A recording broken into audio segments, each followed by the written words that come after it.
the Burning Legion, and this episode of GameByte is brought to you by the mortals at Jinx.com. Have you ever dreamt of owning your own Burning Legion merchandise? Does the sound of wearing apparel hewn together by Malcazar's imps appeal to you? Do you want to set fire to Azeroth or your local game store by wearing a shirt that says Inferno? Then head on over to Jinx.com today. But wait, if you want to make this deal even more infernal, the loyal Doom Guards at Quit Stalling offered us a promo code for a 10% discount. That's right, 10% off your whole purchase if you input the code QUIT_366. Now go! Don't let your arrogance be your undoing! Head on over to Jinx.com. Use the promo code QUIT_366 to save on your next purchase. Then, all your foes will be envious to oblivion! Thank you very much, Lord JARAXXU, for that wonderful plug on Jinx.com. Once again, that's QUITStalling_366 at checkout to get 10% off of all your Jinx.com merchandise. And of course, give a little shout out to our homeboy JARAXXU. Get an Inferno shirt. Get an Inferno shirt. Get one of those Hearthstone shirts for you or your loved ones. Welcome everyone to GameByte. I am your host. I am Herald Silvestre. Yes, Herald is my real name. We're doing this again. This is take two.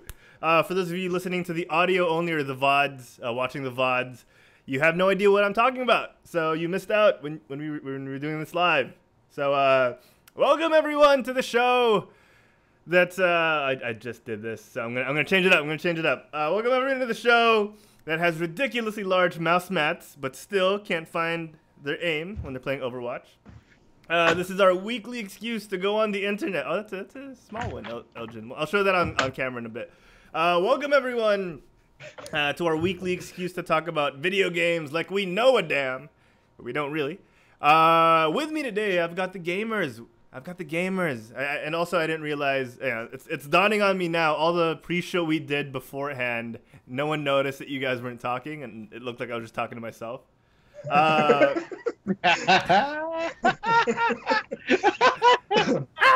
that's awkward. With me today, I've got the gamers. Let's start off with our guest. We've never done this before because they never knew what to do, but let's start off with Elgene Kuffel, aka ElderDjinn. How you doing, Elgene? Doing good. I'm really dizzy now, and by the way, earlier when you said, "Oh, that's a little small," people are gonna take that out of context, man. I don't want you to, I'm just anyway. Moving on. Hi, how's it going, everybody? Why are you not approaching the mic? Oh, I mean the webcam. Even more. It scared people last time, so. Oh man, yeah. Well, you're looking good, ElderDjinn. Rub those magic bottles together, people. Rub those magic bottles together.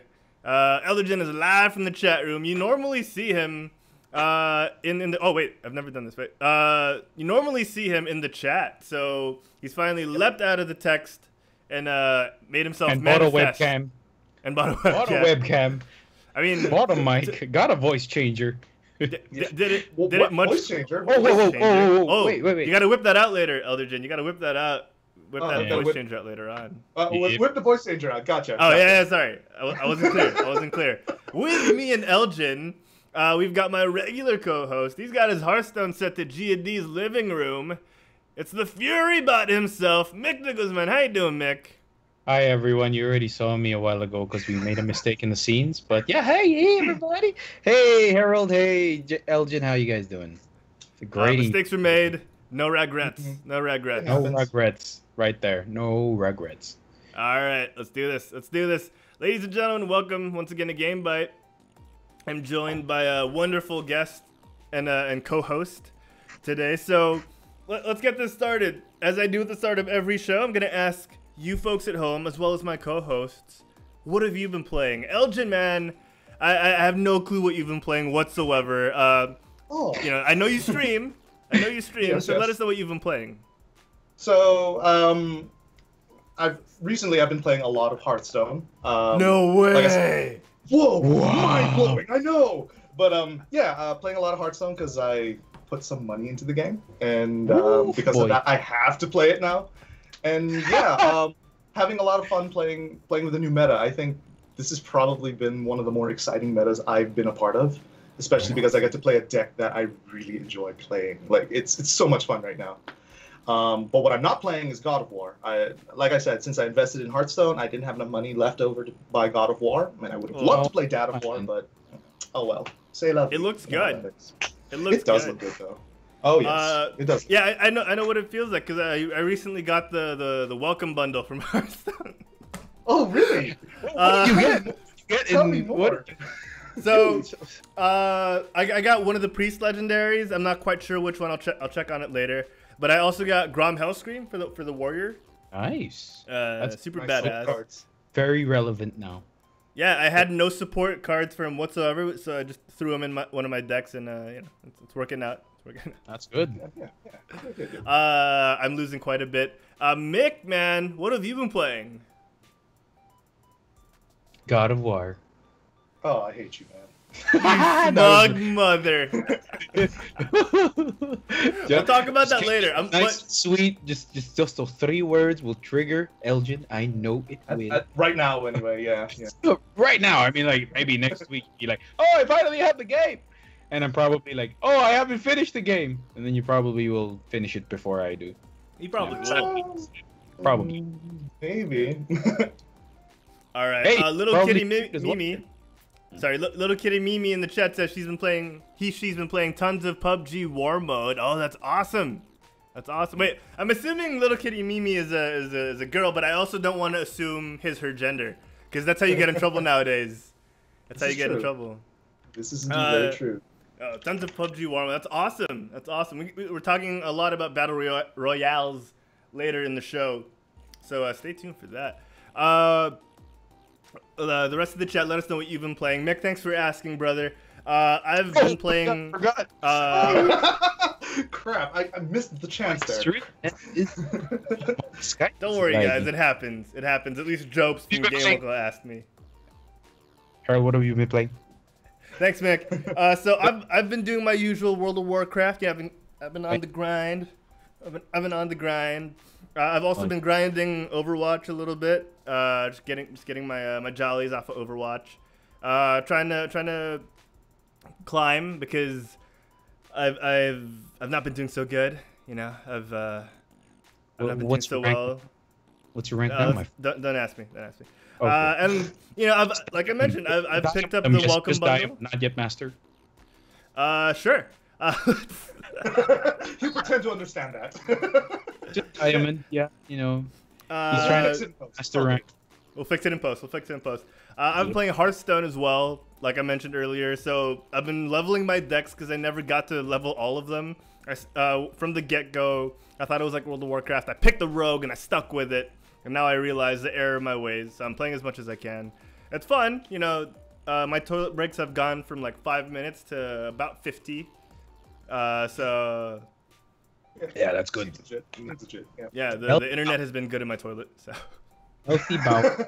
Just in your toilet though, not anywhere else. Yeah, no, you know, like anywhere else I can't really play. So yeah, you're streaming from your toilet right now, apparently. I guess. I mean, you know, when you're on the throne, you can't really get up that much. Yeah. Until you're done. This is true. Yeah. Oh my gosh, little kitty Mimi is one of the people we met at the Black Desert Online event, Mick, which we're talking about in just a little bit. Yeah, we are. Yeah, so that's awesome. Okay, wait. I'm pretty sure I know who this is, because I think I think I was watching her VODs. My bad. I'm so sorry. We're sorry. Mick, come on, man. Get your head in the game. Get your head in the game. Sorry. Thanks for tuning in. Thanks for tuning in. I didn't do anything. It's all right. It's all right, Elgin. Elgin, you're safe. You were free of any blame. So what we're gonna do now, folks, is we're gonna talk to ElderDjinn, of course, our special guest for the day, and we're gonna find out more about him. And anyone else who's watching, let us know what you've been playing. All right, let us know what you've been playing. All right, so let's do this. What's a good? Let's do this. Let's do this one. I haven't played this one in a while. Oh, let's break it. Damn. All right. And this section of the GameByte podcast is brought to you by Kuapps' game Word Beach, out now on iOS and Android. Kuapps is your typical word maker game. I don't think that's I don't think that's what they're called, but you make words, they give you letters, you make words, relaxing, fun. Also a game to play on the toilet. Because if it's a quickie, I can just leave the app and come back to it, and my progress is still there. I'm still working on the same 4-letter combination, 5-letter combination. So that's and fruits are healthy for you, especially for the bowel movements. Fruits are good. Yes, they are. All right, I can't even say anything about that. I mean, you bowel movement, don't you, Mick? Yep, I do. IBM, yeah. IBM. bro? Yeah, Do you IBM. BM, bro? Yeah, No BM, no life, sir. No BM, no life, sir. All right, let's do this. All right, we got a couple of questions for our special guest today, ElderDjinn Kuffel of twitch.tv/ElderDjinn. You can find that link right below his name. So we got a couple of questions, Elgin, and I want to find out a lot about you. I've never met you before this, prior. No jokes. This is the first time I ever get to see your face in person or through a webcam. So I want to find out, who is ElderDjinn? Who is Elgene Kuffel? I am Elgene Kuffel. Anyway, what else is there to say? I stream at night. I work a 9-to-5 job here in Pittsburgh, Pennsylvania. I like food, I guess. I don't know. What else is there to say? He doesn't like biochemistry? That's a story for another time, Nick. I think After show, indeed. Yes, that's the after show. We will explain all the inside jokes between myself and Mick, just so everyone's aware later on. But yeah, I've been friends with Mick and Jago since not even high school, grade school. Like we've been batchmates forever. Yep. Yeah, give or take, So yeah, I'm really excited to be here, guys. Like I've been watching you guys since. You had another guest host. I don't remember his name anymore, but I do remember you talking about Herald. I remember the one time you were talking about him and how whenever you guys were doing the quit stalling thing, he was playing The Division in the background or something like that. Mikhail, yeah, That's that guy. It. Yes. So yeah, I've been watching you guys since he was around, and then I saw Vince joined you guys, and I was like, oh man, that's really exciting. And ever since then, I was like, you got this group is awesome, and I would so love to be a part of it someday. But hey, that's up to you guys, Hey, well, we'll just throwing that out there. Just make that happen. We might just make that happen. You never know. I'd love to. I mean, it's always been a thing on my bucket list to do podcasts. You know what I mean? Yeah. And you guys are making this dream come true, so to speak. Just even for this episode alone, I'm not gonna lie here. This has really been a dream of mine ever since. Just saying. I'm hearing. This is awkward for me because, I've never really thought of GameByte anything more than anything more than an excuse to talk to Mick and Diego and other people on the internet. But Jopes from GameByte, the GameByte podcast, said the same thing. Like he's been watching us for the longest time, and I always say like, what? People watch us? Like the bots? You aren't one of the bots I paid for? Like, hey. The thoughts and comments of Herald Silvestre does not my bad, of Herald Plays does not fuck, I don't remember what you said. Swear jar. That's one swear jar. That's a swear jar. Swear jar. That's our Coco Ichibanya fund. Okay, fine, it's fine. At least it's going to somewhere good. That's a straight up $1 donation from the Fury bot to the quit stalling donation button. If you guys want to donate or support us, click on the support button below if you're watching on Twitch right now. Or subscribe. There's a subscribe button right there above ElderDjinn. Up there. Yeah, I appreciate that. Dude, those are really kind words, Elgin. And of course from Arcaro in the chat as well. Like, it makes me feel fuzzy inside, and for all the right reasons for once. So, Elgin, I want to know more about you. So, sure. What is your experience in gaming? All my life I've been a PlayStation kid. Grown up with every generation of PlayStation since its inception, and I haven't stopped since. I'm going to jump to PC gaming at some point, but 90% of what I do on Twitch is stuff I can, get on my PlayStation 4. But yeah, as far as like gaming history is concerned, I mean, besides the actual gaming aspect of it, I like to consider myself a bit of a gaming historian. I pay attention to a lot of what's going on in the gaming industry. I can basically, like, if there's any like thing that's going on in the gaming industry today, you're going to find that a lot of what's happening today has happened already in the past multiple times before. Just like any other piece of history you could possibly think of. That's interesting. So, History repeats itself. Essentially, yes. Mm-hmm. So are you saying 50 episodes from now, or maybe less, Diego will watch another trailer of a Pokemon game and say, "Is that Kobe Bryant?"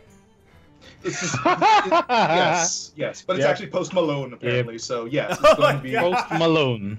Yeah. But yeah, see even he gets. See, this is a good guess. He even gets all the references. Man, you're so biased.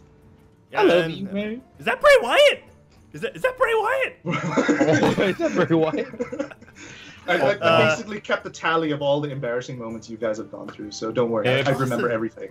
So you won't have to. I'll remember it for you. That's awesome. All right. So Elgin, you're a video game historian of sorts. Sure. What was your first game? I want to get into ElderDjinn's history, Elgene Kuffel's gaming history. First game. So first game I've ever owned was Fantastic Four on the PlayStation 1, which was a terrible, terrible game. It was incredibly fun for 7-year-old me, but it was a terrible, terrible game for its time. I don't know if we talked about this on last week or the last show we had, or if this was on Game Knuckle, but we were talking about how one company owns like the patent. Like I think it was what company does the Tekken games? Not Konami, right? Namco. Namco Bandai. Like they own the rights to mini games within the loading screen. And the first thing that came to my mind when it came to mini games and loading screen was Fantastic Four on the PlayStation 1. Really? Yeah, because it had like a weird racing game. It had like the weirdest games. Okay, sorry, I cut you off, but like it just brought back so many memories. Like your mind blew just right there. I honestly can't relate because my first games were JRPGs. So. Oh yeah. Oh, bad. I mean, I had a lot of those growing up too. Like, I think, like for example, my first handheld was Pokemon, and I kind of consider that a JRPG. And then my first actual JRPG was FF7. I think that's everyone's first JRPG when they had the PlayStation, Yep. Definitely. A lot. Yeah. So, but as far as first game I've ever played, it was probably Golden Axe, and I don't remember where or how I played it, but I do have distinct memories of playing Golden Axe on a PC for some reason. Maybe it was emulated. I don't know.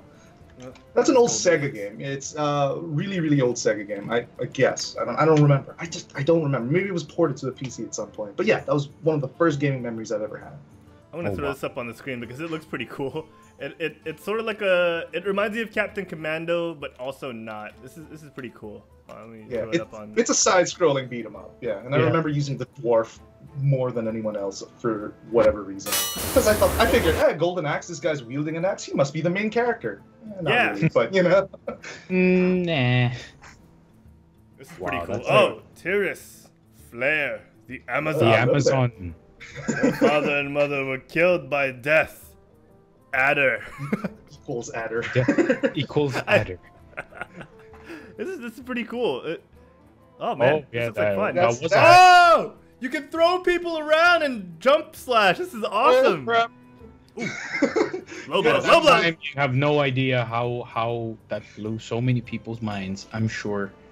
I mean, it was great for its time, but besides that, I mean, you look at it now and you're like, wow, we were such simple creatures back then. Oh man. Definitely.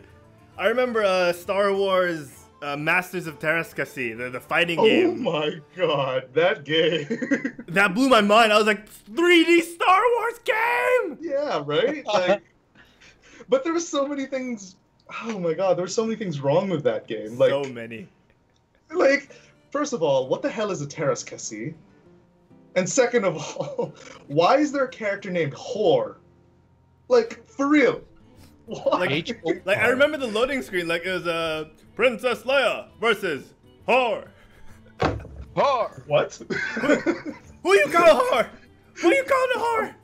I'm sorry, what? I'm pretty sure your 8-year-old or 9-year-old selves were like, Dad, what's a whore? Yeah, right. Yeah, no, but I had the same sentiments as Elgin. I was like, JARAXXU, that's gotta be like Tagalog, right? Like it's gotta be like some deep Tagalog. Mom, what's a JARAXXU? Oh, JARAXXU. is it because it's terrace? Is Yeah. it because it's terrace? Yeah. So I later on I find out in the EU before it got wiped out by Disney that it's an ancient form of hand-to-hand combat in the Star Wars universe. Ooh. Fun fact, JARAXXU literally means iron hand. God damn it! And the character who wields JARAXXU has a weapon, which is a giant iron gauntlet. So it's, I am the immortal Iron Fist, sworn protector of Kunlun. I'm just so it's basically the King of Iron Fist tournament. I think that's a requirement. Star Wars. So stupid. Oh man, dude, the Iron Fist one, dude, that really go. Yeah, I'm just throwing that out there. Anyway. All right. Anyway, so more about ElderDjinn, more about Elgene Kuffel. So, what do you do nowadays? You know, we've talked about a little bit of your past. What do you do nowadays? Nowadays, so I work a 9-to-5 job for a bank. I basically supervise a team of analysts who basically fix your account if it's broke. Nice. That's the short answer for that. Other than that, I stream every Monday, Wednesday, Friday, 7 p.m. Eastern time. So that would be 7 a.m. for you guys. And the third thing is I am currently learning HEMA. Sorry, what was that? HEMA. HEMA. What was HEMA? HEMA is short for Historical European Martial Arts. I'm learning how to use a longsword, basically. Oh my Dude, god! my raid leader does that. My raid leader does that for fun on the weekends. Yeah, that's what that's pretty dope. That's what me and my fiance do on every Sunday now. We go to, and this is so bizarre to me. We go to an abandoned church because that's where they're having their classes at, and we basically learn how to longsword. Yes, I guess. Are they sharp or are they blunt? Oh no! They're going to be like the practice weapons are definitely going to be blunt. Absolutely. Oh. And they have all sorts of like different classes there. You can use the longsword. Longsword's the basic one you learn. Okay. After that, you can learn rapier. You can learn sword and buckler. You can learn. They even have kendo classes over there every now and again. Nice. So, yeah, and they have all the other historical weapons there as well, including like Zweihanders, which I mean, Zweihanders, big ass swords. And they don't teach. So two-handers is. Yeah. Yes, the big two-handers, yes. Like, and I was like, eins, zwei. Yes. Drei, no, zwei. So Zweihand. Yeah, eins, zwei, drei. And they even have dry-handers there, too, believe it or not. Oh, my God. Yes. Oh, boy, I wonder where the third one will come from. Yeah, no kidding. They don't teach that because it's very impractical. And you will kill somebody if you learn it. It's basically what's going on there. You know, the broadswords are actually made to be blunt, so it's just all impact when it smacks you. Yeah, not these swords. Those swords, of course. Yeah, like dry-handers. Like the instructor was telling us that dry-handers were basically designed for armored knights fighting not hundreds, but like dozens of unarmored opponents, and all he does is swing. Like, just never, ever stop swinging. And that's it. Is it like timing with that? Or it's just like... Oh, yeah, there's footwork. There's footwork and posture and everything. But generally, you're just going to keep swinging until everyone is dead. And you're not. Oh, wow. Dry handers are something I also want to save for the after show. But, okay. Hey-o! Hey! All right, that's really cool, dude. So how often do you guys do this? Right now we're doing once a week classes, but that's just the intro class, so I'm still very new to it. Once that's done, I'm going to move on to something a little bit more focused. And I still want to focus on the longsword training too, because that one's probably... Where does this lead up to? Like, do you guys will you guys eventually compete? Like, what is the aim of this? So first things first, after you complete your classes, you want to get certified. And once you get certified, basically it tells everyone that you are capable of fighting and capable of taking a hit. Like, both of those are very important for tournament fighting, you know? So once you get certified, then you can actually get into the tournaments and, you know, and actually compete. Me personally, I do it for health reasons. You know, I just want to do something fun and get healthy and fit at the same time. But I'm totally open to competitions, and I think that's going to be an IRL thing I'm going to do on Twitch every now and again. You know, I would love to stream competitive sword fighter. Yeah. You never know when you have to fight a raid boss IRL, right? So like, it's practical. It's practical. Yes. No one really knows the timers. No one really knows the timers for the raid boss. You know, if you know what I mean. Myself included. I mean, if you catch me playing Final Fantasy 14, I haven't played it in a long time, so give me a break. But yeah, my raid timing is super off. So is mine. So is mine. Really, really bad. And that leads me to my next question. What have you been playing, Elgene? What have you been playing on stream? So on stream, I try not to focus on one thing because I get bored very easily. So I play all sorts of things, but I do enjoy RPGs the most.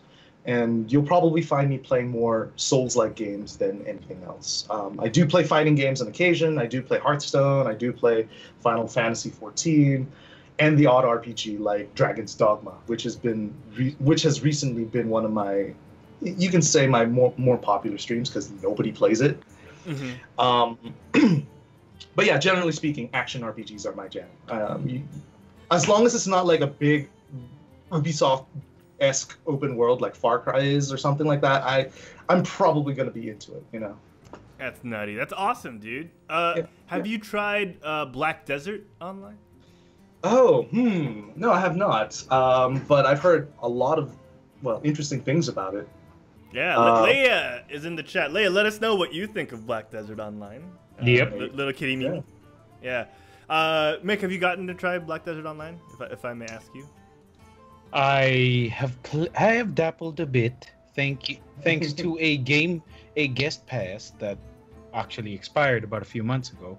So yeah, you could say I am a little versed in that game. Awesome. Why'd you ask, Herald? Oh, nothing. I'll bring it up later on. But okay. I was gonna say that would have been a fantastic segue, but okay. But we're talking about ElderDjinn right now. So Elgene, you play a lot of video games, as we know. As we on Quit Stalling are familiar, because we see you on the chat all the time. You have fantastic opinions. I want to get to know where that comes from. You know, like, is it just because you grew up with video games, or you know, is it something that was passed on to you from someone? Like, how did you get into video games? The easiest answer to that would be, I think my uncle in the Philippines, from my mom's side, he was the guy who introduced video games to me. And I do remember that Golden Axe story I was talking about. Yeah, it was a fun distraction for a while, but it really didn't trigger the whole, man, I gotta be a gamer thing now. It was only when my uncle brought his PlayStation 1 in one day and brought Tekken. And after playing Tekken 3 for the first time, man, I just couldn't stop, playing it. And I felt so bad when he left that he took his PlayStation with him, and I was like, oh, what am I going to do for the longest time? I was such a bored kid, back in the day. Yeah. So when my parents finally got me my first PlayStation, I just could not stop. I couldn't stop playing it until it broke, basically. I don't know how many consoles I've been through as a child, but it's suffice to say it wasn't a good number, because I think I've played way too many, I think I've broken way too many consoles to count. But when I got my PlayStation 2, on the other hand, is when I really got kicked into high gear, because that's when I discovered the magic of piracy. Now, it pains me to admit this, but I literally had a collection of over 150 PlayStation 2 games when I was 13 years old. That's how we do in the Philippines. And yes, that's exactly it. Yes. Not our fault. And here's the thing, you can criticize me for pirating. Yes, I totally understand your concerns and your complaints, and I'm ashamed to admit it. However, let's face it, without it, I would have never ever experienced any of those things. Yeah. If I hadn't done that. He is right. So I'm not taking it back. Right now I'm doing the right thing, buying things original, going on Steam, buying my stuff there. Yeah, we're doing that. But back then, I'm not sorry for what I did. Really, gave me the experience I want. Yes. Definitely, we were products of our environment. Like in terms of accessibility, back then, for the price of one game, which would be hard to find here, like an original, legit PS1 game. Yeah, like it was really hard to find here back then. You could get like 7, 8 pirated versions of the game, and right, yeah. Businesses thrived on that back in the 90s here in the Philippines. Mm-hmm. So, before torrenting, actually, like, they were still pretty lucrative. Oh, yes.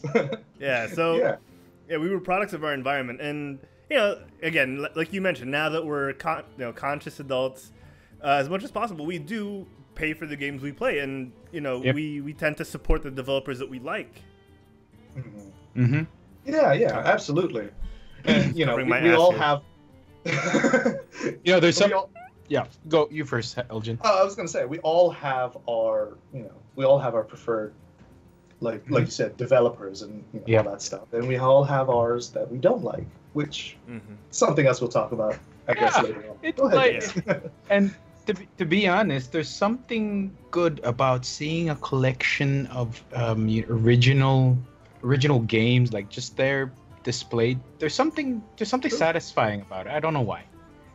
Maybe it's just me. I don't know.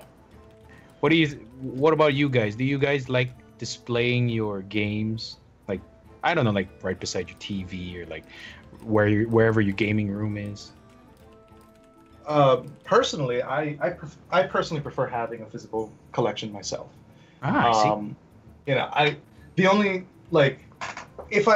now that I have a PlayStation Pro, I'm downloading a lot more stuff, but I still would rather have, something tangible in my hands to play with, And at the very least, having a physical copy means you could sell it later on if you need to.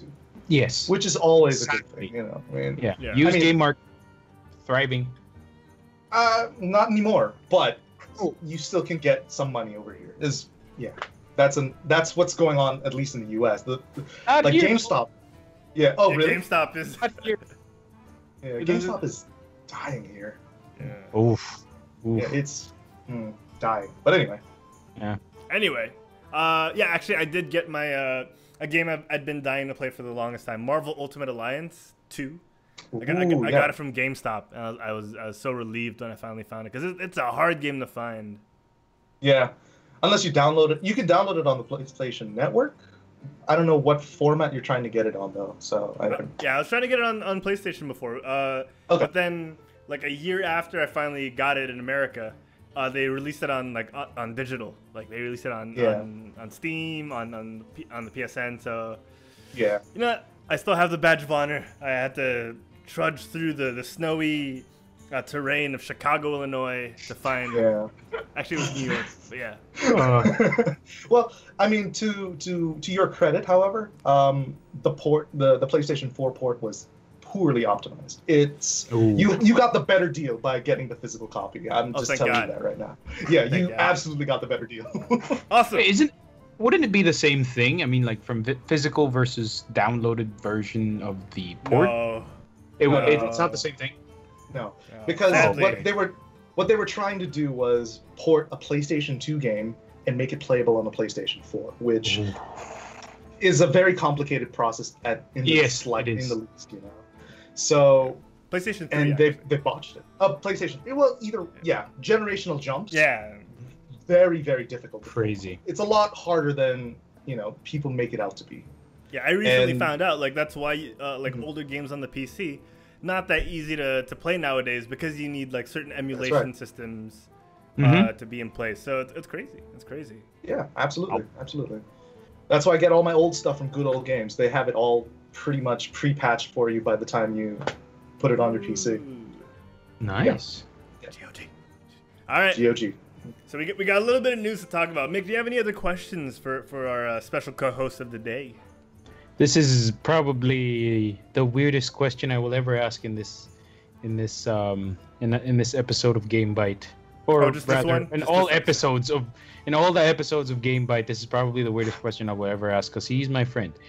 Sure. You mentioned that you prefer a physical copy of games. Am I correct? Yes. Do you do this whenever you like go into a GameStop or you go into wherever it is and you buy yourself a physical copy? Do you open the case and then you take a sniff? Oh my god, I had a feeling you were going to ask that. And yes, I absolutely do, because a new game smell is the best. I'm not a a new game in smell. this world. I always do that. Best. It is the best smell you will ever sniff in this world. I'm sure. It's like, you know how they're sealed in like plastic before you open them? Yep. It's like just biting off the plastic, because I don't have fingernails. It's really tough for me to just peel them off with my hands. I have to tear them off with my teeth. And I catch a whiff every time I, take a bite out of the plastic. And once I crack it open, You're like, oh, that smell. so good. It brings back so much memories, like years of memories of like, oh, this is the nth game I've opened, but it smells exactly the same. Yes. You know it that? does bring back, yeah. Mm. Damn. Oh boy. It's a new plastic smell. Yep. Pretty much, Exactly. yes. Yep. And It's cancer in a box, but, oh man, it's so good. Oh wait, he is true. I'm not even gonna deny that, but dude, Fantastic. damn man, damn. Well, speaking of cancer in a box, guys, we got some news. This week in video games. I tried to make it as smooth as possible, but that segue was anything but. This week in video games is brought to you by the Quitston Geekcast every Tuesdays, supposedly at 12 noon. Check us out. Me, Wancho, geek stuff, gaming, comic book, TV, comic book movies, comic books, Manga. Check us out. No, not manga. Harold, do you talk about comic books by any chance? I wasn't sure. Well, we dabble. They dabble. Cool. We dabble. I just thought I'd ask. I mean, it wasn't very clear to me at first. Yeah, I'm sorry. I should work that into the plug more, shouldn't I? Like I should. Yeah. Well, yeah, absolutely. That's my bad. All right. All right, guys. We got a lot of news to talk about. First things first. Me and Mick, actually, me and this guy, we went to a little thing over last weekend, for a little indie game in Korea. for one of the largest games. One of the largest games in Korea right now. What they have packaged as the MMO, Black Desert Online. So me and Mick got to hang out. Oh, you got the thing. Can you open it up? Have you opened it up? Yes, I have. Yeah. So it's a really cool mouse mat. So me and Mick had the pleasure of going to a little presser, thanks to Joffel Gallardo, aka Jopes from Game Ako. Huge shout out to Jopes. Hey man, thank you so much for bringing us along. Jopes? We got to meet a lot of fantastic people like Leia in the chat, like Carl and all those wonderful people. We got to meet Riku, and we got to find out more about Black Desert Online and their Southeast Asia servers that they're opening up soon. We can't go into too much detail because we signed an NDA. We're waiting for the lift on the NDA. But it was a fun event. They gave us black desserts. We got one black dessert each.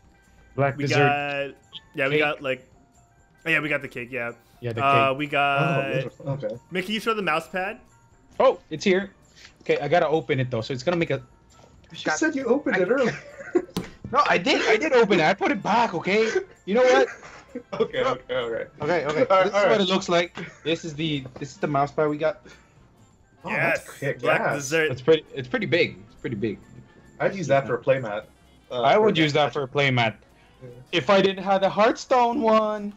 I use a playmat for my Oh, Oh, do you? Oh, man. Whenever I go to Harold's house, I always contemplate on, should I? Is he a close friend, or do I steal this from him? But I actually borrowed this from my girlfriend's brother because I do not have enough resources to procure my own playmat. Oh, man. Well, now you do, because they just gave us one. Exactly. Isn't that right? Right? It's Exactly. cool. I mean, Black Desert Online. It's been one of the top games in South Korea, top MMORPGs in South Korea. They recently, actually, sorry, Harold, to correct you, the SEA servers have been live since I think the start of this year, and they've been they got some crazy stuff that they're gonna announce soon. We can't say anything, so yeah, because of the NDA. But yeah, we met the developers, and we got to ask them questions about the games. Yeah, Pearl Abyss was here. Pearl Abyss. Wait, where's my shirt? Oh, keep talking. I'll look for my shirt. The game developer of Black Desert Online, Pearl Abyss, was here, and they basically laid down everything. They even gave statistics. That's a big thing. Like, if you go to BlizzCon, they would actually give you statistics about specific things. Like, these guys, wow. The player base here in Southeast Asia is crazy, because these guys are putting in the hours. Like, because Black Desert Online is known for having a player-driven economy. That everything will circulate based on demand and supply and how many people are going to be there. So when you see that they actually show that stuff, they show those statistics, I was like, wow, okay, these guys are really invested in the game. Yeah. Yeah, they're really invested. Did they mention, like, I don't know, APM is like one of the statistics for that? Because I'd imagine, like, just watching those little glimpses of the game, you have to do all sorts of stuff on your keyboard. Yeah. Yeah. Ridiculous. Yeah. Because the thing is, the basis of their combo system is not really the normal one. It's not like in Final Fantasy 14 where you can just plot it yourself. Press 1, 2, 3 or 1, 4, 5 or 1, 1, 1, or like Alt 1. 5. Kind of ginormous fingers do you have pressing 5 in an MMO? I can barely reach R. What? You can barely reach R? Really? Wait a minute. Wait, so how do you play World? How the hell do you play World of Warcraft? 1, 2, 3, 4. QER FVXV. FVXV. Okay. Oh, because in WoW I used to play up until 6. Did you know that? I used to play up until 6. And that's why you would die. No, I'm just kidding. No. I was always top 10 in DPS because I was the only warrior. That's why. Out of 10 DPS, you were always top 10 DPS. Out of 15, sir. 15. Top 10. That's a big deal, okay? Do not take this away from me again. Woo, Harold, man, spitting fire. Pew, pew, pew, pew, shots fired, man down. But yeah. So according to Arcaro Gaming, it's not as complicated as it seems. There are macros, so those apparently make your life easier. Thank God. But of course, I think where, in my opinion, where the hardships are basically in making money, which is the same with every other MMORPG, making money. Of course, grinding when you don't follow quests and you're just basically doing what Herald does, right, Herald? Yeah, get on that grind. That's very hard. You have no idea how hard that stuff is. Damn straight it's hard. But yeah, it does remind me of Ragnarok Online to a certain extent. But I do love the fact that it's in a rich 3D environment, and I have this freedom to do whatever I want. If I don't want to do the quest and I just want to level normally, I'll level normally. And surprisingly, it's a little faster than doing the quest. But that's because I just experienced it like the first few levels. So, I'll probably pick up the game soon. Yeah. I mean, right, Harold? Aren't we gonna pick up the game soon? Oh yeah, I have a lot of creative things in store for Black Desert Online, or as some people will call it, beta. You should buy it as well. But, oh wait, no, but the ping is gonna be really bad. I mean, I would. It's just I already have an MMO right now. I'm playing Final Fantasy 14 again. So. Oh, you're playing again? Oh. Yeah, playing again. The problem is I'm on a different. Yeah, I'm in a different world. A different data center. Never mind. I do want to move to Tonberry though. I will say that. Get a VPN. Your life. It'll change your life. It's. I mean, here's the thing. I'm already playing on a Japanese server. It's just. It's just not. It's just a different, data center. That's all. Oh, okay. All right. All right. Yeah, VPN's very productive naps. Yeah. You should play Herald. We'll see what happens. We'll see what Yep. All right. All right. I mean, it's kind of hard to pull him from World of Warcraft at this point. I mean, yeah. I mean, come on, new expansion coming soon. You know. Yeah, Battle for Azeroth. Oof. Oh, yeah, boy. We've effectively learned to call it Bafa. Bafa. We had Wrath, we had Kata, now we have Bafa. Oh, I just checked my Blizzard. I got free 7 days in WoW. Yeah. Time to play the game again for 7 days and then delete the game. Wait, is that everybody, or is it just like you just happen to have? I think it's for everybody. Honey, we need to fire up World of Warcraft soon. Okay, thanks. All right, perfect. All right, so in other news, Elgene, you brought this to our attention recently. Battle Royale games. Battle Royale games are a thing, and they're prominent right now in every industry. The movie industry, the video game industry. Movie industry, yes. Yeah, so Battle Royale games, ElderDjinn, you wanted to talk about this. Let's do it. Let's do it right now. Sure. Lot happening with Battle Royale games right now. A bunch of them coming out this year. But for some reason, as you've mentioned, other more established titles are looking into Battle Royale, or supposedly are looking into Battle Royale modes, right? That's right. So recently, a rumor has been going around. So the actual news is a lot of the big name shooters coming out in October and December this year, namely Battlefield, the next Battlefield and the next Call of Duty, Black Ops 4. They are the news is they are no longer, or at least they're trying to avoid pursuing another single-player campaign. The actual rumor is that they're exploring the opportunity of going into a battle royale instead of a campaign, and that has me less than jazzed. Because I mean, let's face it, guys, they're not even trying to send any trends at this point. They are just riding the wave of battle royale games these days. It's just. Why are they doing this? If true, anyway. Again, these are just rumors, so take it with a grain of salt. But the fact that it's something people are talking about these days should worry you. You know what I mean? Yeah. Apparently, you just follow where the money goes. Is the trend. Yeah. Well, and granted, that's a very business-like and cynical way to think about it. But let's face it, Call of Duty and Battlefield at the time, anyway, like they set the genre trend on their own. They never followed their own. They never followed trends. They set the trend, and that was the reason why, they were so popular. Now that trend is, first of all, their trends have died out, and second of all, they're riding on the trend of someone else, which is just creatively bankrupt in the least. You know what I mean? But yeah, that's just what my take on it anyway. Yeah, EA and Activision. Activision Blizzard, by the way. This guy, Activision. I hear it's the Activision half. It's on that side, not on the Blizzard side. Okay, let's get one thing straight.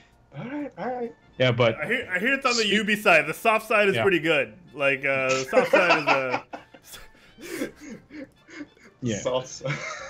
But speaking of trends, though, I do have. Wouldn't you guys agree with me that I mean these developers, Treyarch, Activision, and of course EA, they didn't really start the trend of FPS gaming. I mean, what really made FPS gaming such a big deal was Counter-Strike, dude. I mean, everybody loved Counter-Strike. Even you could even say that GoldenEye was a trendsetter. but here's the thing: you're comparing apples to oranges here. Well, They're both first-person shooters. They're both fruits, but we're talking apples to oranges. Where let's say Quake is an arena shooter. You've got GoldenEye, which, yeah, that's also an arena shooter because you run around the map picking up stuff, all that good stuff. Counter-Strike is a tactical shooter, kind of in the same vein as objective-based. Yeah. It's very objective-based. Objective-based. Whereas Call of Duty and Battlefield are what's considered the modern combat shooter, which rewards, quick reflexes, aim down sights, that kind of thing. Those are the hallmarks of the modern combat shooter. You know what I mean? Where you literally die, and then 2 seconds later, you're back in the game. Every other game, you just kind of have to wait to respawn, and then you gotta have to start over from scratch. True. Whereas this one, you die, you come back in, you have everything you have, and you just go and shoot people. Just go shoot. Yeah. Shoot the hell out of these scrubs. Yeah, and that was Call of Duty and Battlefield's wheelhouse. Nowadays, True. And that's part of the reason why they're dying, is because that trend has gone on for what, 7 years now, 8 years, and people are tired of it. Even more, I mean, almost a it's decade. virtually Almost yearly. a decade, if you ask me. And they do it virtually yearly. Yeah, Exactly. Yes. it's been So- going on for a decade. Wow. Yeah. Anyway. And the fact is, what they should be doing is either introducing something new, which At this taking point. another company's idea isn't exactly doing something new, and or just do something else entirely, just stop doing Call of Duty, or at least stop slapping the name Call of Duty on whatever IP they're trying to work on, Call of makes Duty sense. Battle Royale.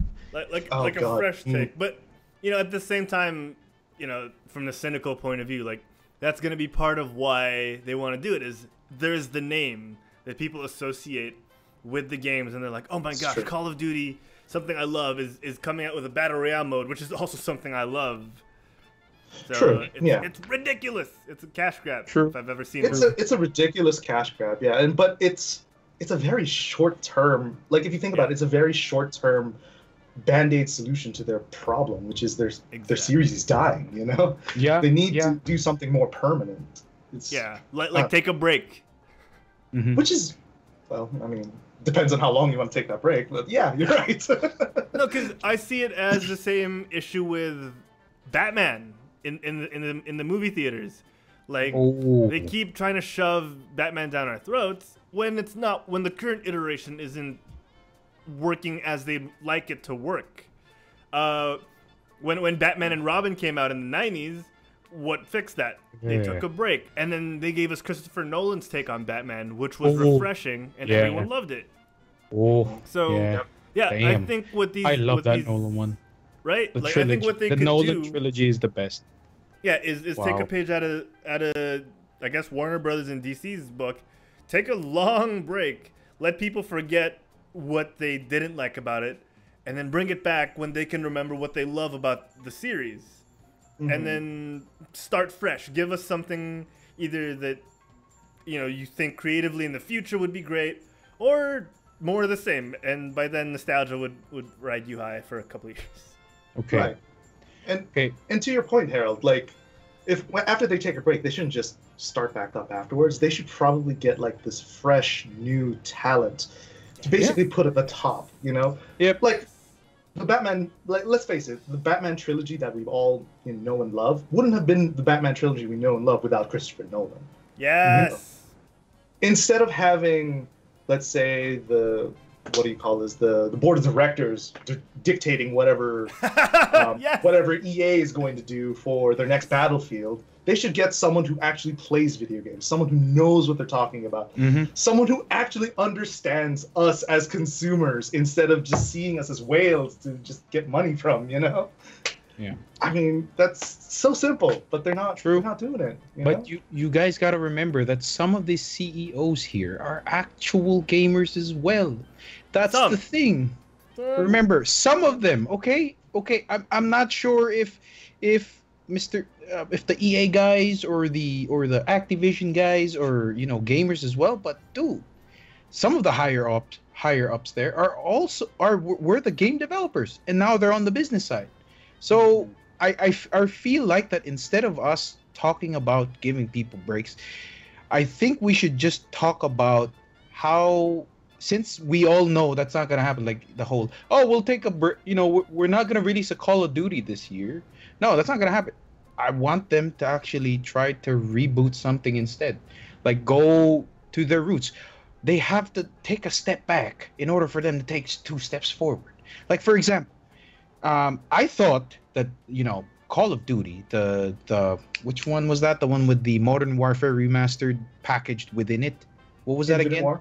Yeah, Infinite War. I thought Infinite Warfare was gonna be like, oh shit, they're gonna take a step back. They're gonna look at what made Modern Warfare so successful. They're gonna try to update that to our standards now, which is maybe 6 or 7 years from when it first released, and then they're gonna make it amazing. But what did they do? They go, okay, if you buy this game, if you buy the digital deluxe game, you will receive the remastered edition of COD 4. I'm like, oh, what a bunch of assholes. Yeah, no, but they held exactly it for ransom. What a bunch of assholes. No, but Yeah. that goes back to our point, which is, you know, get someone fresh who understands us instead of someone who tries to keep capitalizing on the whales of the industry. And take a break, goddamn, take a break. We need a break. Let me point something out. You know, there was this company that I'll probably mention because I'm not afraid of them. That took a break. No, because we have friends that work there. Elgene. Oh, okay. That's right. Yeah, Okay. no, feel free. So you know, I'm just gonna say this. They took a break, you know, because they had a movie, and you know they had the mobiles. And then when you know, Are we talking about South Park, the fractured butthole? yes, we are. but no, okay. seriously, like this game. To be honest, it was really like burning out a lot of its loyal fans. Like it somewhat burned me out because I've been following that franchise for quite some time, and I'm very lucky I skipped Unity though. So you guys already have an idea who that developer is, and I know. you see that they took a break. They took like a year, maybe 2 years break, and then they gave That's too short. What we're saying is take an extended break. like You know, 10 years. Maybe listen What? to Soft and stop listening to UP. Real quick, I want to address this real quick. So__sick, thank you for the follow. And he says in the chat, you couldn't buy it standalone before. He's talking about Modern Warfare. Yeah. Console players without PCs wanted it standalone, which, you know, we get. Like, We again, do. take a break. Or, you know, like, okay, maybe don't take a break like Mick was saying. Find someone, what Elgene was saying, find someone who could turn your stuff around. Find a team that could turn your stuff around. Listen to the feedback, because they're obviously not. They're obviously picking and choosing and you know, just doing the bare minimum of what we're asking of them.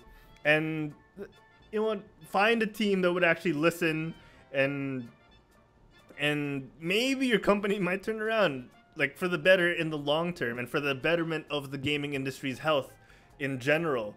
Because, like, even the developers we've been talking to, Mick, like, even they're saying that what's happening right now isn't healthy, and they know it. And, like, as much as possible, they're trying to avoid that. But money is still what's talking, and that's what's hard to circumvent. So it's difficult. Yeah. It's difficult right now. It's always the spending power. It's really the spending power. I mean, like, for as long as there will be 13-year-old kids that are given a PS4 at such a young age, there will be players of COD. Yes. And I hate to say it, like what you said, spending power. I mean, that just makes us the enablers, you know, by buying these games, by letting them get away with that shit. You know, I mean, the ideal is we really have to, you know, vote with our wallets. But let's face it, man. Sometimes it's just like, man, I just want to play Call of Duty. You know, like I just need a good shooter game. Oh no, this is why I hear that Overwatch isn't so bad. That one game. I heard that it's quite an entertaining work of art. You know, it's an game, right? It they won have, like, game. a whole league now. Oh yeah. Are you familiar with the arena that they have now? Man, they have an arena now. Holy crap. Okay. About it. Wow. I haven't been following Overwatch in a long time, so I'm sorry if I'm out of the loop there. It's fine. It's totally fine. All right, so I want to bring us back real quick. I want to bring us back to battle royales, and you know, like I mentioned, there are a lot coming out this year. Like there's a whole list. I think IGN came out with a list recently. More companies, more developers riding the battle royale hype train. You got Tencent, huge company, Tencent from China, right? China. They're coming out with a game called Europa, a game from Fazan, developers Fazan, called Egress. Maelstrom is another game. Radical Heights just came out recently and apparently not so good.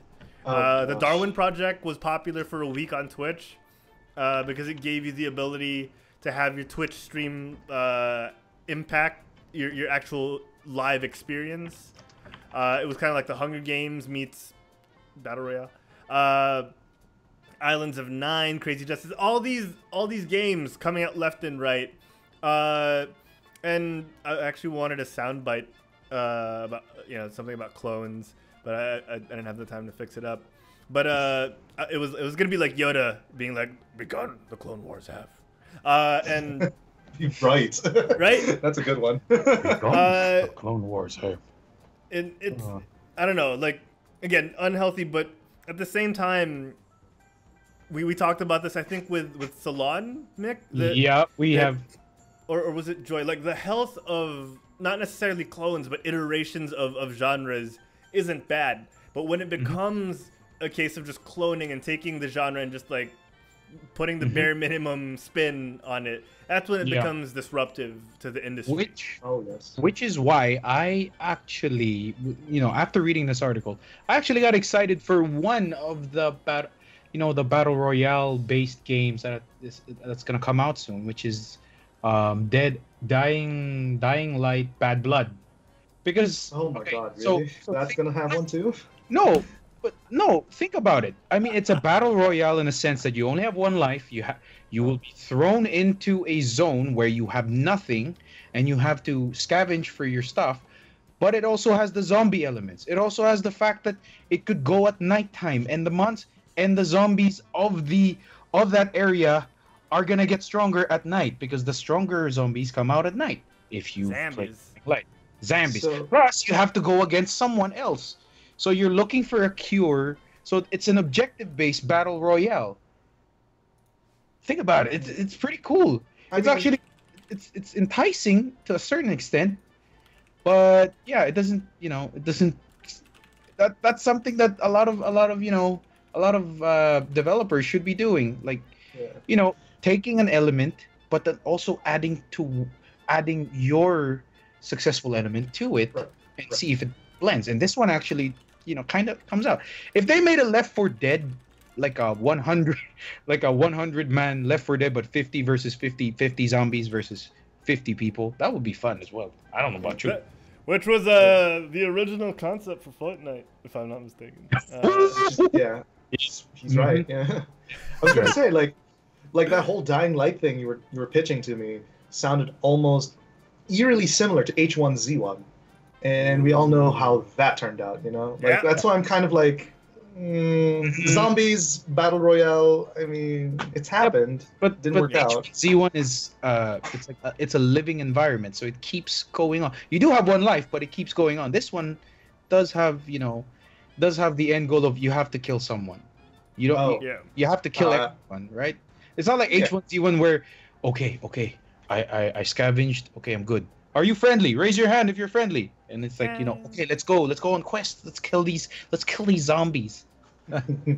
Zombies. Yeah, okay. Zombies, right? Yeah, I was just under the impression that H1Z1 had a battle royale mode as well, and I think it does, and it has that pretty much same principle. No, because it was the Arma 3 engine. Because they were using the Arma 3 engine, and Arma is the original battle royale. Which, yes, exactly. Yes.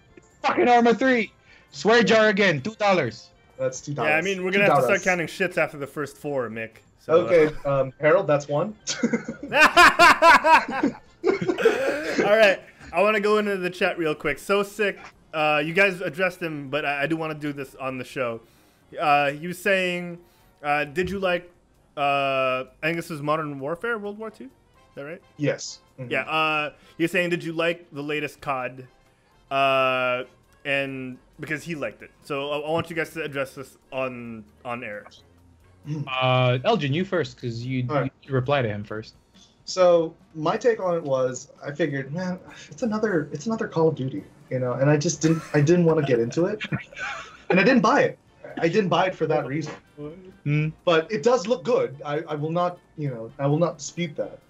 But like, honestly, I'm still kind of more excited for Black Ops 4 than I ever will be for World War II, mainly because Treyarch's making it. And Sledgehammer Games made World War II, which is just a bad sign in and of itself. And that was one of the reasons why I did buy it either. But, I mean, yeah, it looked all right. That's all I can say about it, because I've never played it.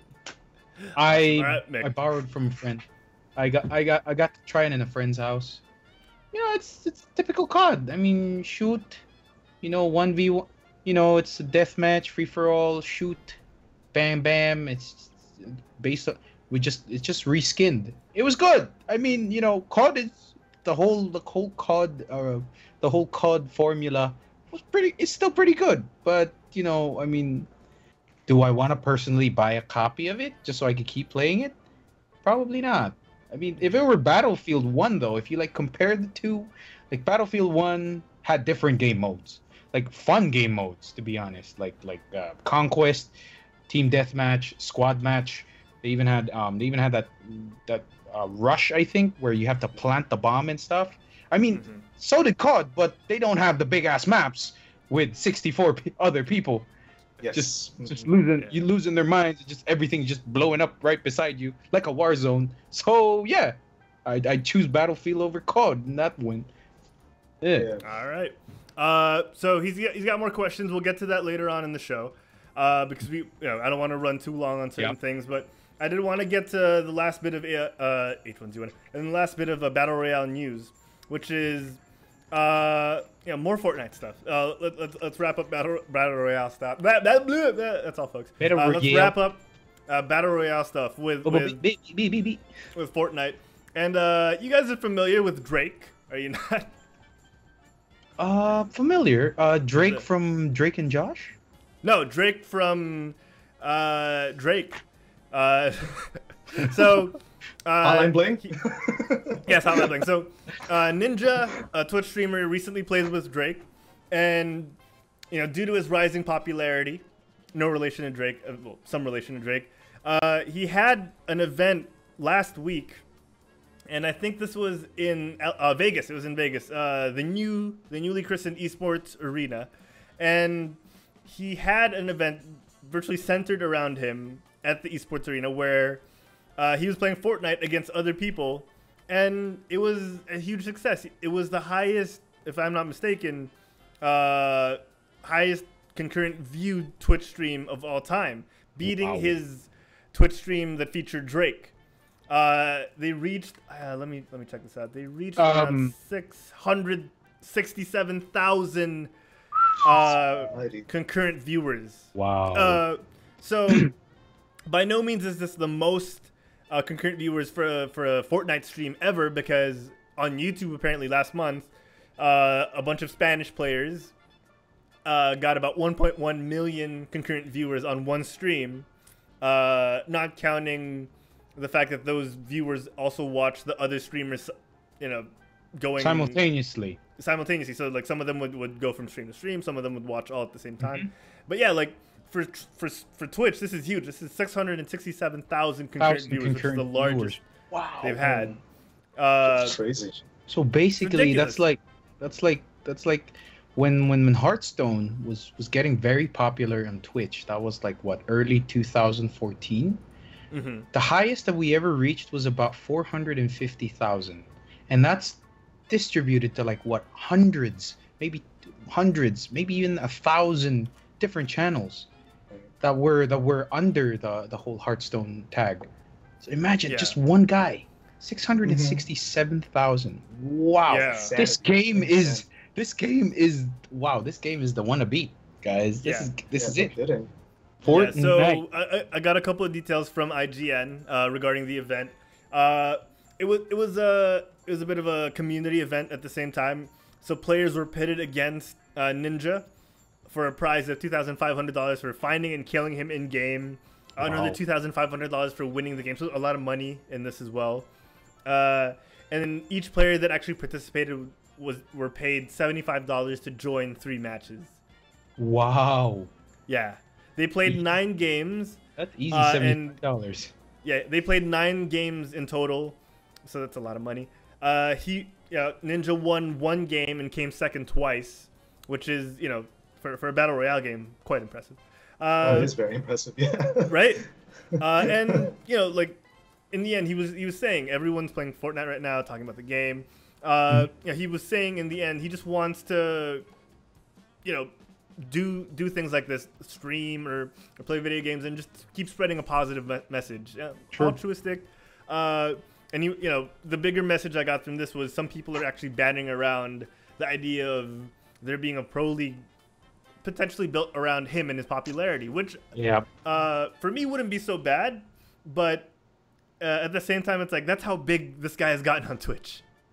Yeah. True. Wow. It's ridiculous.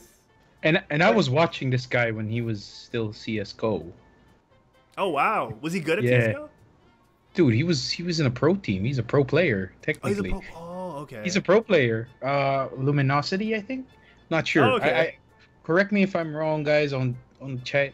Please correct me if I'm wrong. But that guy is a former pro player for CS:GO, and then he jumped into PUBG. One of the best streamers of PUBG, if not the best. I mean, you know, if you don't count Dr. Disrespect, but yeah. And Shroud. Yeah, or Shroud, or Shroud. Oh, or yeah. even, So sick in the chat just said you're thinking Shroud. Shroud was a CS:GO player. Shroud was a CS:GO player. He played for C9, not. He was a Halo player. Thank you very much. Yeah, thank you very much. Okay. So sick. Yeah, but then so this guy, you know, getting what 2,000, maybe 3,000 viewers before Just when I first this? follow it. Yeah, that's the pon pon. So basically, that's known as the pon pon dance. So every time he won a match, he would dance the pon pon. That's wow. Yeah, that's his popular dance. To think now he's getting, dude, look, and he's earning what, like $500,000 in a month. Good lord. Just from streaming. Insanity. Oh wow! And all of the endorsements. That already includes all the endorsements, all the sponsorships, and the Twitch donations and the subs. Yep. Crazy. Yeah, in Crazy. dollars, it's ridiculous, man. Yeah, $8. Wow. Just seeing that, like, that fridge full of Red Bull in the background was just like, oh man, they must be sponsoring him for a ton of money too. You know? Oh yeah, definitely. You know you made it when you have your own small chiller that has the brand of whatever it is that you're drinking right behind you.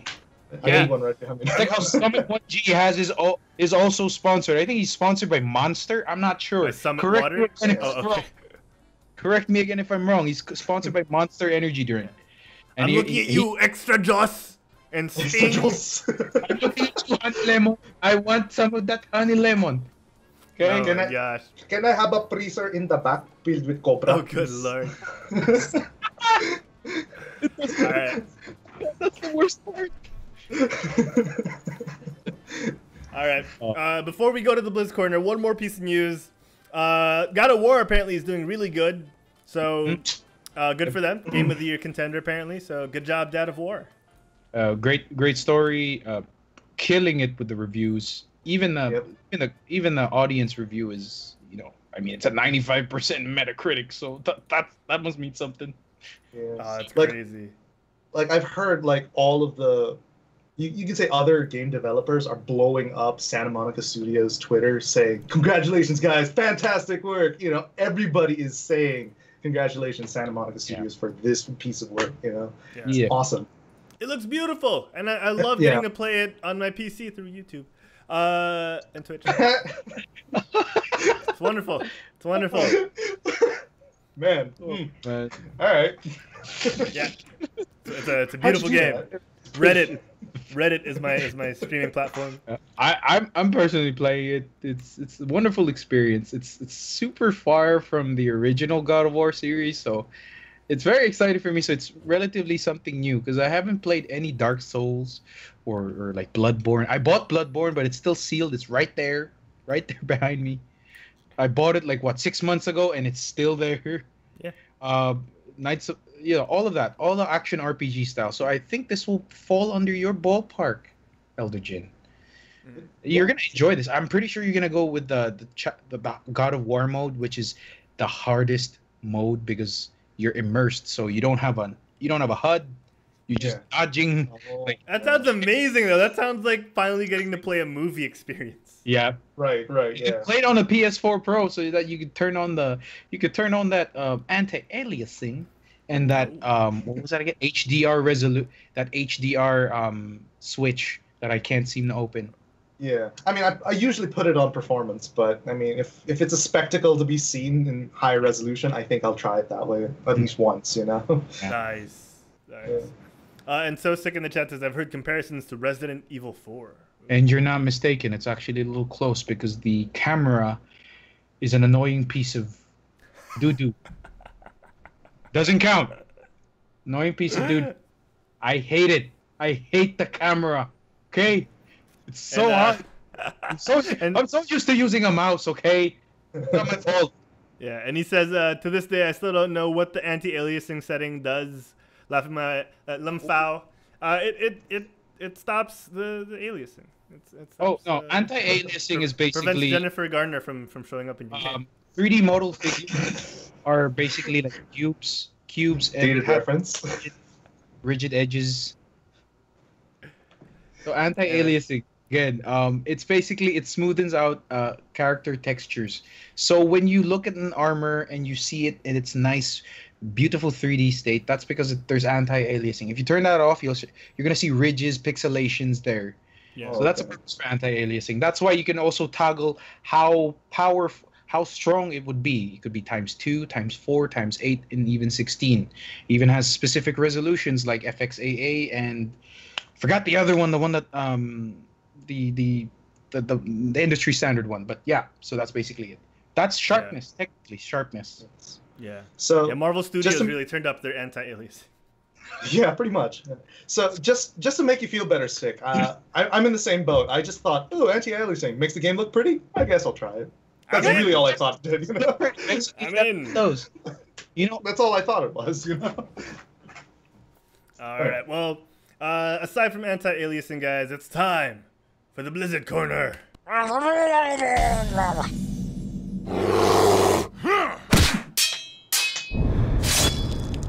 Epic!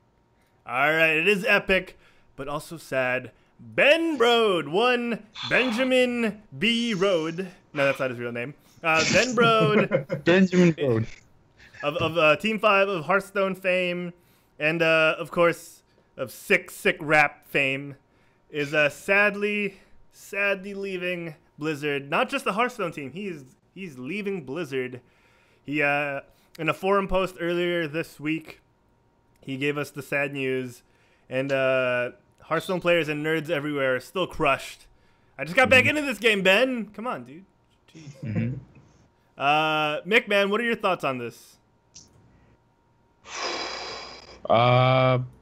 It sucks because when Hearthstone first came out, Ben Brode was one of the known, the known faces because he was at that time one of the senior game designers for the game. Mm-hmm. And he was the most vocal on Twitter, with the community on Reddit.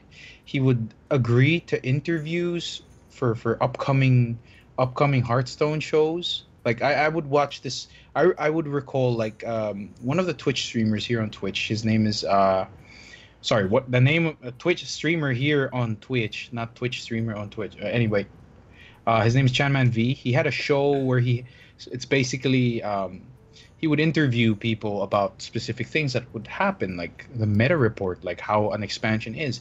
He actually got Ben Brode once there. I would remember that. Chanman 5.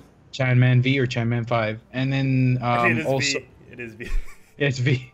But yeah, also Amaz, one of the more popular Hearthstone streamers, actually does this thing called Jeoparino, which is like his sub goal thing where it's basically Jeopardy but Hearthstone. And he also got Ben Brode there with Kriparian and all the other popular streamers. And it just shows like how this guy was, became so relevant and was so active and was really just listening to all of us. And it's just sad that seeing him as the game director now and then suddenly cutting it short. It sucked. I would have wanted to see him stay a little longer because Eric Dodds, the original one, I don't know what happened to him. Just all of a sudden, it's like, oh, you're a game director now, Ben? Nice, congrats, dude. Hey, I didn't even know what happened to Eric Dodds, to be honest. Mm-hmm. But yeah, it's a sad day indeed for the Hearthstone community. But rest assured, I don't think that Hearthstone would go into a decline. Because remember that, it's not just one person that makes the game, but rather it's a collective. I mean, Team 5 has been doing an amazing job ever since the game was in development, which is 2008, surprisingly. And dude, wow. I'm gonna miss him. I'm gonna miss him. I'm gonna miss the laugh and probably the raps as well. I'm really gonna miss the laugh though. Yeah, definitely. Elgene, man, what are your thoughts on Ben Brode upping it and getting out of there?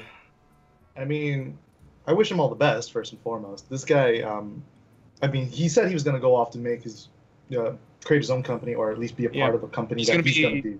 He's going to be helping out, he's going to be like a partner, like you say that? Partner for a startup. Yeah. Yeah. So, I wish him well in that endeavor, but as far as him being like, Hearthstone's community manager, all that good stuff. This guy was a really entertaining dude. Like every time you would see him in a video, it's just, man, this guy will make you laugh, and it's awesome, And as far as like community, managers are concerned, like he goes well above and beyond what a lot of community managers I've seen do. Oh yeah, definitely. I used to follow Call of Duty's Reddit because I used to be super into it. And every time, the one complaint everybody had was their community manager did absolutely nothing. Or what little he did was just, pointless. But this guy really went above and beyond doing what he does best, And, for that, it's a sad day it really is a sad day for Hearthstone for losing this guy. But hey, on to greener pastures for that guy. And I really wish him the best, Indeed. So like you guys mentioned, he is leaving for a new company that he's going to be a partner in, and hopefully things turn out for the better, because you could feel his passion whenever he goes in front of the camera, and I'm sure he'll bring that wherever he goes. And from what I've seen, closely following Blizzard employees outside their homes, They tend to be worked hard, man. Like the higher ups, the management. They tend to be worked harder than anyone else because, they don't spend all that money on their campus for nothing. Like if you see the campus, their employees are always about. It's kind of like Google, where they're encouraged to have fun. Yeah. Not work 24 hours a day, or not work the whole 9 to 5. Like enjoy what you're doing at the same time. But it seems like even though that's an option for the higher ups as well, they never get to take that option because a lot of the pressure are on their shoulders. So I'm pretty sure part of this is, when you're a Blizzard higher up, it's the stress. No matter how good of a persona and face you put out there, no matter how much pleasantries and praise you get, at the end of the day, it's still a job, and the tiredness, the fatigue will still get to you, and you probably just found that maybe this is my time. Maybe this is my time to step away. The game's at a good place right now. Yeah. Everyone loves it. They did change the whole gaming TCG, the way gaming and TCGs were viewed. So I think this is a good time to bow out, and he's left his impact. I actually would like to say something like about him, like his story. Because it was there in the BlizzCon virtual ticket from last year. So they basically interviewed some of the popular personalities and really touching stories. Like and one of them was Ben Brode. It's basically Ben Brode who when he was a kid he loved making rap music. So he basically just made rap music, made beats and everything. And then he, when he was in college, he met the Blizzard team. The original Blizzard team. And he basically from then on, like once he graduated, boom, it was straight to Blizzard. So he's been there ever since. And it's pretty sad to see him go. Like I would have wanted him to stay a little longer, or maybe he would have been like, "Oh, I'm still a consultant, but I'll be working on something else." I would have wanted that, but like I said, he's hungry. He wants to try something new. I think that to quote a YouTube channel called The Yes Theory, I think everyone should seek discomfort, because when you get comfortable with something, you're not gonna grow from that. Yeah, Oh, I feel like that's like a big thing, and I think that's what he's doing now. It's scary because he knows that Hearthstone is already established. It's gonna go on for hopefully another 5 years, or even maybe 15 or 20. I don't know, but he knows that it's in a good place, and like what Herald said, So it's time for him to look for something that'll give him back that whole thrill of like, oh crap, is this going to be a good game? Is this going to be a good game? I think that's what a lot of people should be striving for. It's when you start feeling in Filipino called kaba, or like when you start feeling anxious about something, something new that you're going to do. Yeah.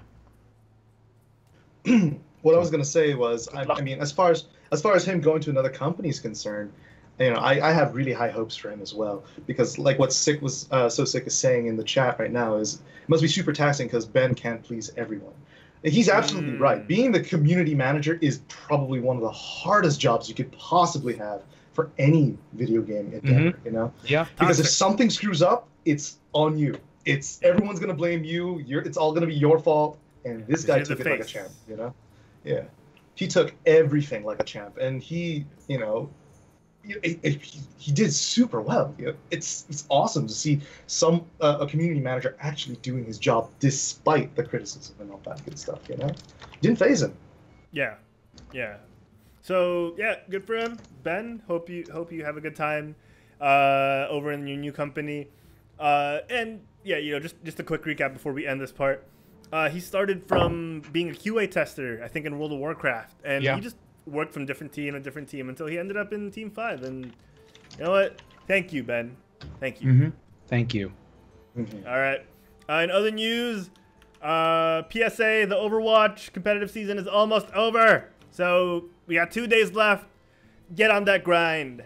And queue up to get your competitive points for your weapon. Yeah, get on that grind. Get on that grind. I still haven't gotten my golden roadhog. I just realized that now. Go for it. Get on that grind. I should probably. Yeah, I'm gonna get on that grind tomorrow. Tomorrow. Okay. All right. And another PSA: Battle for Azeroth is now in beta. It's gone from alpha to beta. So check your emails because you might have gotten an invite. Burn yourself beta, out, baby. Yeah, burn yourself out on new content before it even gets released. Anything else before we wrap up the show, guys? Any shout outs you want to give? Any love you want to spread? I guess I do have a shout out. I want to make a shout out to Zephyrinth. I don't know if she's in the chat anymore, but she was earlier. That's my fiance. Hi, hon. Woo! Thanks for dropping by. Woo! Love you. So sweet. ElderDjInn's bunny. So sweet. That's awesome. Mick, any shout outs you want to give, man? Shout out to So Sick.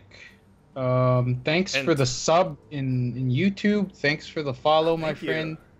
We'll let you know if Quit Stalling does ever get to go to Toronto one day. One day. Yeah. One day. I mean, That is if I the ever make dream. it to Toronto, I might not make it back. If you know what I'm saying. I'm just kidding. I'm just kidding. I'm just kidding. Oh, there she is. Hey, Emily. Hey! Woo! Congratulations. Congratulations. He put a ring on it, girl. He put a ring on it, girl. All right. And in other news, I'm just kidding. We're gonna wrap things up, guys. We're gonna wrap things up. Here we go. Oh, there's more? Yeah. Oh. Yeah. Crap. We've got the after show if you're watching live, so we're gonna do that. That's true. But you know what? We've been on for about an hour and a half. It's been great, but we gotta let some people go, and we gotta entertain the sickos out there in the internet. We gotta give them the after show. You dirty, dirty boys. But before we do, Elgin, I like doing this. I like doing this with a guest who knows his stuff. Elgin, where can the folks at home find you when you're not on the GameByte podcast? So when I'm not on the GameByte podcast, you can find me in either one or two places. Either on Facebook, and you just search my name, Elgene Kuffel, or on Twitch at twitch.tv/ElderDjinn, where I'll be playing Monday, Wednesdays, and Fridays, 7 p.m. Eastern, and I'll be playing some random stuff.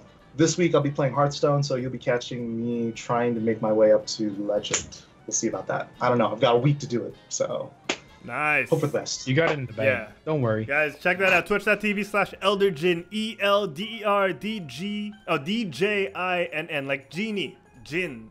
ElderDjinn. All right. Mick, my lovely co-host. You look beautiful today. Where can the folks at home find you when you're not on GameByte? You're making him blush. You can find me on Twitter, that is at TheFuryBot. You can also find me on Twitch, that is twitch.tv/TheFuryBot. Now, as for stream schedule, it's a mystery. So you just gotta follow, just so you find out if I'm online or not. And yeah, they'll alert you, okay? Don't worry. Love you, kiddos. Herald, where can the wonderful folks watching our stream find you?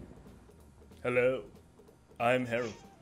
You may find me at Herald Plays on Twitter, Instagram, and of course twitch.tv/Herald Plays. HERALD Plays. Of course, you can also find me on MyFreeCams at myfreecams.com/Herald Plays. Oh my dear God. If you like jorts, that's a place you can go. Jorts. Jean right. shorts. Now, if you guys want to find out more about Quit Stalling, check us out on Facebook at facebook.com/QuitStallingUs. We're on Twitter at QuitStallingUs. You can find out when we go live just by checking those out. Of course, if you don't want to go all the way there, or if you just like photos of me, Mick, Diego, and everyone else here at Quit Stalling, check us out on Instagram at Quit Stalling. We're on YouTube, of course, youtube.com/QuitStalling. Find all our videos on demand over there. We have playlists. We have short skits. Not really, but we do have a couple of short skits there, so check those out. Also, on twitch.tv/QuitStalling, where you are watching us right now. Subscribe to us, cheer us on with some bits. Click that support button below. If you want to find out more, just all the links are down there, whether you're watching us on YouTube or Twitch. The VODs are on Twitch as well, so you guys can check that out. There's a videos tab somewhere around here. You can find all our VODs there. Clips, we have funny clips, sometimes from Elgin, sometimes from Diego, sometimes from someone else in the chat. Of course, you can find us on any podcatcher out there: iTunes, Google Play, Stitcher, iHeartRadio, Pocket Casts, and so many more. If we're not on your favorite podcatcher, let us know. We'll throw it up in there, and we'll update it. We'll update it. Yes! This has been a great show. Oh, real quick plug. You can also find me on the Quit Stalling Geekcast every Tuesdays with Wancho, where we talk about all things geek art. Saldana. Yeah. Our no relation is Zoe. He is Choi Saldana. Our next episode we'll be talking about Avengers Infinity War, which I have avoided referencing until now because no one wants spoilers right now. No one on the internet wants spoilers right now. Me and Elgin haven't watched, and we told them not to say shit. No, you didn't. I said we're avoiding Infinity War on the show. Don't take credit for my actions. Don't you dare take credit for my actions. But I just did. Sir. Mick, you're so lucky you're watching it tomorrow. I have to wait till Friday. That's I'm watching it by myself. I don't know if you call that lucky. Sometimes it's It's best. gonna be boring. I might Sometimes fall it's best. asleep. All right. Are you So you saying the Avengers are gonna be boring? Anyway. Oh, dude. No. Whoa, them's fighting words, bro. How dare you? How dare you? Don't All watch right. it. It's boring. Yeah, guys, I'll be streaming tomorrow on twitch.tv/heraldplays. But yeah, find all our wonderful shows. Oh, so sick! Subscribe on Twitch. Hey, so sick. Thank you very much for the introduction to the channel. Welcome. Thank you so much. That actually reminds me, we have a screen that says this. Oh, why is that? Why is it like that? We want to thank all our subscribers. Why is DZ still #1? InstaDZ, the FuryBot, Solanchen, Miko P. The subs will update in a second, but thank you so sick for the sub. That is much appreciated. Our lead bit cheers, of course, ElderDjinn, followed by Cluck Plays, and I am Kokak. Thank you guys so much for the cheers, the subs, the bits, the loves. Shout out to all our most recent followers. So sick. Little Kitty Mimi. Hello. Rock Heart GG. That's Carl Toe. Hindusk. Nicola Man 2. His brother Nicola Man 1. Indian Arrow 1572. Omnic PH. Caracute. GG Ish. Rar Girl. And so many more. You guys are all fantastic. Thank you so much. Oh, Zephyrin with a follow. Thank you so much, dude. Thank you. Thanks, son. Thanks, man. We appreciate it, girl. Appreciate it, girl. Oh man, that's awesome. Yeah, guys, if you like us, you know, be sure to say hi in anywhere you can. Join our Discord. The link has been showing up on the Twitch chat, and if it hasn't, or if you're listening to the audio only, an easy way to join our Discord is go to your browser. Type in discord.me/quitstalling and it will link you straight to our Discord. Say hi, say that you found us through the shows or however else you found us, and we will give you a warm hug virtually because we are afraid of lawsuits. Thank you everyone for tuning in. We will see you next week with our guest, Joffel Gallardo. Oh yeah, we have Joffel next week. We got jokes. From the Game podcast. Yeah, we got jokes next week. We are ready to go. Yeah. And ladies and gentlemen, if you loved ElderDjinn, aka Elgene Kuffel, on the show tonight, make sure you let us know, because if you let us know enough, we'll have him on more regularly. Even if you don't let us know, we'll have him on more regularly. But just send us your love for Elgene, because he deserves it. This man works hard. Check him out, twitch.tv/ElderDjinn. That's it. That's the end of the show. Tune in for the after show. Bye everyone. See us next week. Same bite time. Same bite channel. Till then, get off your butts and quit stalling. Bye, everyone. Bye. Am I doing it right? Have I quit stalling yet? I'm off my butt. Is it working? No? No? Okay.